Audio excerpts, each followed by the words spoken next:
सन 1663 की अप्रैल की एक बेहद खौफनाक और अंधेरी रात, जब पूरा पुणे शहर गहरी नींद की आगोश में डूबा हुआ था कि मौत साए की तरह उनकी देवरों को लांग रही है। लाल महल के पहरेदारों को जरा भी भनक नहीं थी,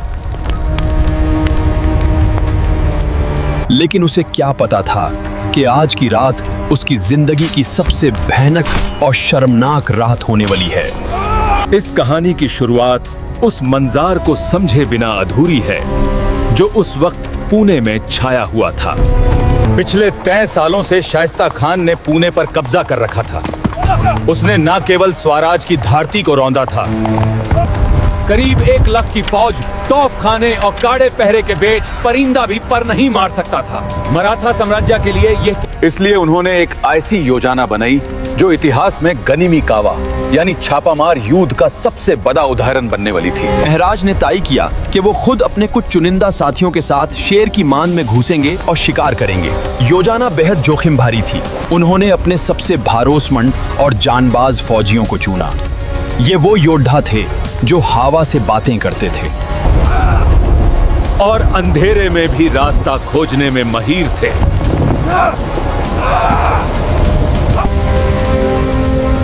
जासूसी का जिम्मा बहिर्जी नाइक के पास था, जिन्होंने लाल महल के एक एक ऐंत, हर गुप्त रास्ते और पहरेदारों की बदलती शिफ्ट का पूरा नक्शा महाराज के दिमाग में उतार दिया था। तय हुआ कि हमला रमजान के महीने में किया जाएगा, क्योंकि इस दौरान मुगल सैनिक दिन भर के रोजे के बाद रात में भारी खाना खाकर गहरी नींद में सो रहे होते हैं। महल में घुसने के लिए महाराज ने एक ऐसा स्वांग राछा जिसे पकड़ पाना किसी के बस की बात नहीं थी। उस रात पुणे में एक शादी की बारात आने वाली थी। महाराज ने अपनी तुगदी को उसी बारात के वेश में बहाल दिया। कुछ सैनिक बाराती बने तो कुछ मजदूर और ढोल बजाने वाले। रात का सन्नाटा गहराने लगा था। बारात के शोर शराबे और ढोल नागदों की आवाज में छिपे मराठा वीर परमिट और पास दिखाने की औपचारिकता पूरी की गई और मुघल सांतरी धोखा खा गए। एक टुकड़ी बाहर पहरा देने और माहौल संभलने के लिए रुकी, जबकि महाराज और उनके मुट्ठी भर अंगरक्षक लाल महल की पिछली देवर की तरफ बढ़े। महाराज ने अपनी तुगदी को उसी बारात के वेश में बहाल दिया। कुछ सैनिक बाराती बने तो कुछ मजदूर और ढोल बजाने वाले। रात का सन्नाटा गहराने लगा था। बारात के शोर शराबे और ढोल नागदों की आवाज में छिपे मराठा वीर परमिट और पास दिखाने की औपचारिकता पूरी की गई और मुघल सांतरी धोखा खा गए। एक टुकड़ी बाहर पहरा देने और माहौल संभलने के लिए रुकी, जबकि महाराज और उनके मुट्ठी भर अंगरक्षक लाल महल की पिछली देवर की तरफ बढ़े। जबकि महाराज और उनके मुट्ठी भर अंगरक्षक लाल महल की पिछली देवर की तरफ बढ़े। पिछली देवर पर एक छोटी खिड़की थी जिसे ऐंठों और गारे से बंद कर दिया गया था। महाराज ने बिना आवाज किए धीरे धीरे ऐंठें हटानी शुरू की। दिल की धड़कनें थामी हुई थी। एक छोटी सी आहट भी पूरे मिशन को नाकाम कर सकती थी और सबकी जान ले सकती थी। आखिरकार देवर में इतना बड़ा छेड़ हो गया कि एक आदमी अंदर जा सके। सबसे पहले महाराज अंदर दाखिल हुए और उनके पीछे एक एक करके उनके मवले। महल के अंदर सन्नाटा था। वो रसोई घर के रास्ते आगे बढ़े।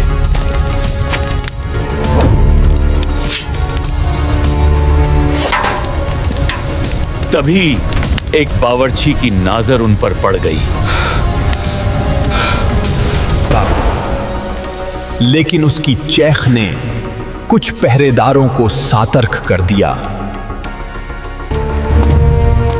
अब लुका छुपी का खेल खत्म हो चुका था। महाराज ने आक्रमण का आदेश दिया।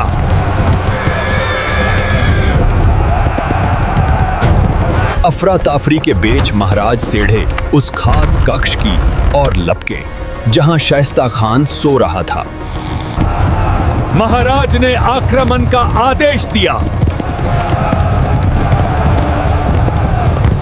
सोए हुए मुगल सैनिक हड़बड़ाकर उठे, लेकिन उन्हें संभलने का मौका ही नहीं मिला। नगादा खाना के पास मौजूद माराथों ने जोर जोर से नगादे बजाना शुरू कर दिया ताकि महाल के अंदर की चीख पुकार। महाल की औरतों ने समझदारी दिखाई और तुरंत कमरे के सारे दिए और मोमबत्तियां बुझा दें। घुप अंधेरा हो गया। जैसे ही खान ने खिड़की की चौखट पर हाथ रखा और नीचे कूदने की कोशिश की, बिजली की गति से शिवाजी महाराज वहां पहुंच गए। अंधेरे में महाराज को खान का चेहरा तो नहीं दिखा, लेकिन खिड़की पर उसकी परछाई और हाथ नजर आ गए। महाराज ने पूरी ताकत से अपनी भावनी तलवार हवा में लहराई। एक सन कर देने वाली आवाज हुई और शाइस्ता खान की दर्दनाक चीख गूंज उठी। महराज का वार इतना सटीक था कि खान की दाहिने हाथ की 3 उंगलियां कटकर जमीन पर गिर पड़े। यह इतिहास की सबसे बड़ी जीत थी। इस तरह शिकस्त दी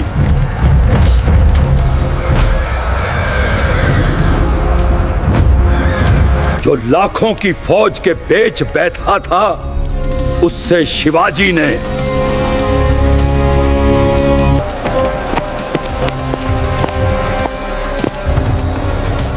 तो वो गुस्से से आग बबूला हो गया। जब यह खबर दिल्ली दरबार में औरंगजेब तक पहुंची,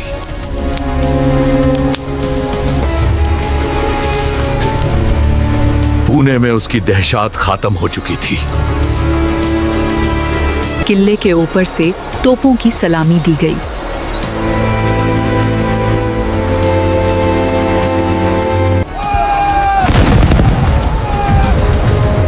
अगली सुबह का सूरज शाइस्ता खान के लिए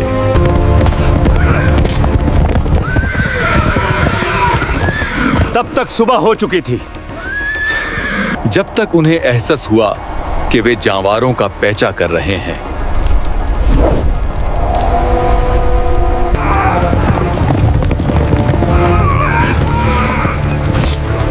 तब तक सुबह हो चुकी थी। पूरी रात उन बैलों का पीछा करती रही। मुगलों का पूरा गहसवर दस्ता और पैदल सेना। दूर से देखने पर मुगल सेना को लगा के मराठा सेना मशालें लेकर कतराज की तरफ भाग रही है। आधार जलती हुई मशालें बांध दें और उन्हें जंगल में छोड़ दिया कि वे कतराज घाट की तरफ जाएं, जो सिन्हागाट से विपरीत दिशा में था। उन्होंने अपने कुछ सैनिकों को आदेश दिया, लेकिन मुगल सेना को गुमराह करने के लिए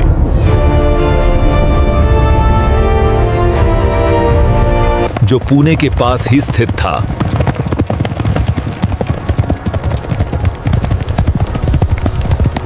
लेकिन मुगल सेना को गुमराह करने के लिए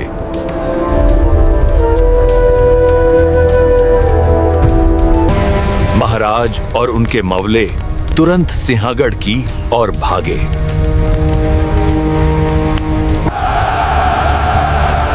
यहां उनकी दूसरी चाल काम आई और लाखों की फौज उन्हें घेरने के लिए तैयार हो रही है। महाराज जानते थे कि अब पूरा मुगल कैंप जाग चुका है। अब बारी थी सुरक्षित निकलने की।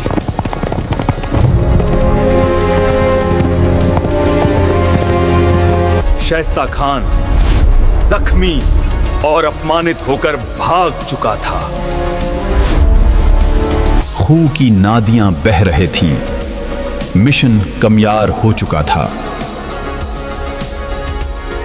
पूरे महल में मुगलों की लाशें बिछ गई थीं। फातेह खान और उसके अंगरक्षाओं को मौत के घाट उतर दिया।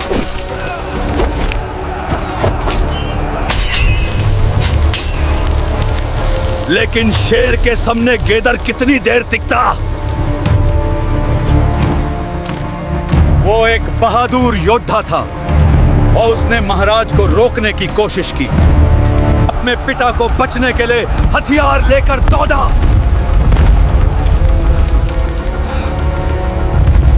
शाइस्ता खान का बेटा फातेह खान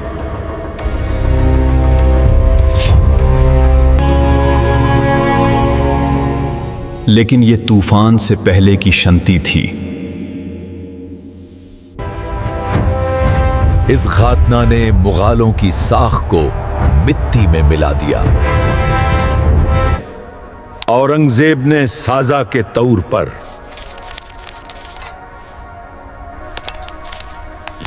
शाइस्ता खान को पुणे से हटाकर दूर बंगाल भेज दिया,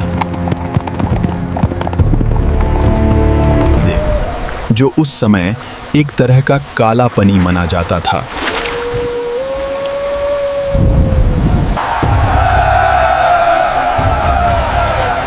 मैराथन के लिए यह जीत केवल एक हमले की सफलता नहीं थी, बल्कि यह विश्वास की जीत थी।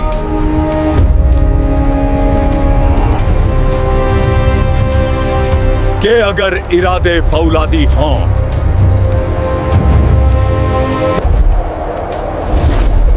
तो बड़ी से बड़ी सल्तनत को भी घुटनों पर लाया जा सकता है।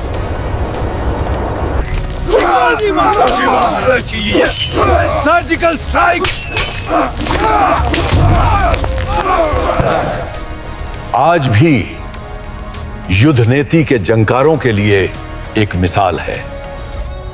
बिना बड़ी सेना के केवल बुद्धि, साहस और सही योजना के तुम पर दुश्मन को उसके घर में हराना, यही तो थी शिवाजी महाराज की खासियत।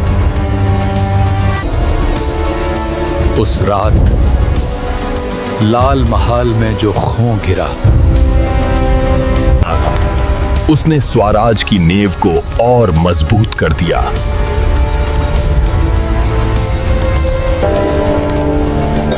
मुगलों ने कभी भी पुणे में चैन की नींद सोने की जरूरत नहीं की। छत्रपति शिवाजी महाराज के इस अदम्य साहस, उनकी बुद्धिमानी और मुगलों को ढोल चाताने वाली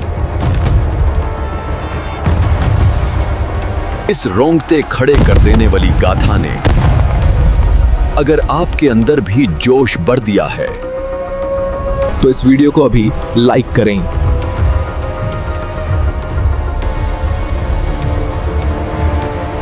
कमेंट बॉक्स में अपनी श्रद्धा और सम्मान प्रकट करने के लिए जय भवानी, जय शिवाजी लिखना बिल्कुल ना भूलें।